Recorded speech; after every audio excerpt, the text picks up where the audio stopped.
हिंद दी चादर हा अतिशय महत्वपूर्ण असा कार्यक्रम दिनांक 24 आणि 25 फेब्रुवारीला नांदेडला होणार आहे.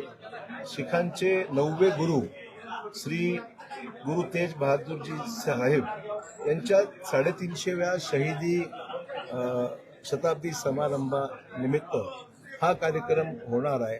आणि त्यांचा ज्या परिस्थितीमध्ये 350 वर्षापूर्वी जी त्यांनी स्वतःचे प्राण अर्पण करून सामाजिक समतेसाठी समाजातल्या गरीब घटकांसाठी जे त्यांनी कार्य हातात घेतलं आणि त्यांच्यावर हमला होऊन त्यांचे जे ते शहीद झाले त्यावेळेचा सगळा कालावधी आणि त्यांना मदत करणारे जेवढे आपले सगळे अनेक समाजातले जे सहकारी विषय त्याच्यामध्ये जे आपण पाहाल की त्याच्यामध्ये लभाना आहेत, आपले शिकलीकर आहेत, वाल्मिकी आहेत, मोहियाल आहेत, सिंधी आहेत, संत नामदेव वारकरी आहेत. या सगळ्या सामाजिक एकंदरीत आणि याच्या निमित्ताने मंजारा लबाना आहेत, त्या सगळ्यांनी त्याच्या वेळेस त्यांना साथ दिली होती त्यांच्या संघर्षामध्ये. अशा सगळा जो प्रसंग झाला 350 वर्ष आता पूर्ण होत आहे. त्यानिमित्त नांदेडमध्ये अनेक महत्वपूर्ण नेते येणार आहेत.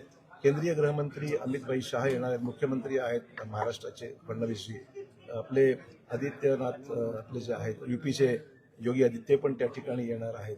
अन्य राज्याचे कदाचित मुख्यमंत्री, अनेक महत्वपूर्ण लोक 24 आणि 25 लोक नांदेडला या समारंभासाठी येत आहे.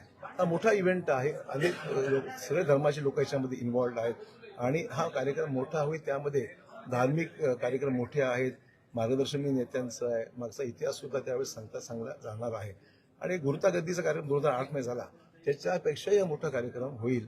आणि नांदेडमध्ये होणाऱ्या सोहळ्यामध्ये सर्वांनी सहभागी व्हावं आणि त्यावेळेचा कालावधी समजून घ्यावा, इतिहास समजून घ्यावा आणि आगामी पुढची वाटचाल सुद्धा आपण समोर कशी केली पाहिजे, आपल्या गुरूंची आठवण लक्षात ठेवून आगामी काळ कसा आपण हे केला पाहिजे, त्या बाबतीमध्ये हा कार्यक्रम महत्त्वपूर्ण ठरणार आहे.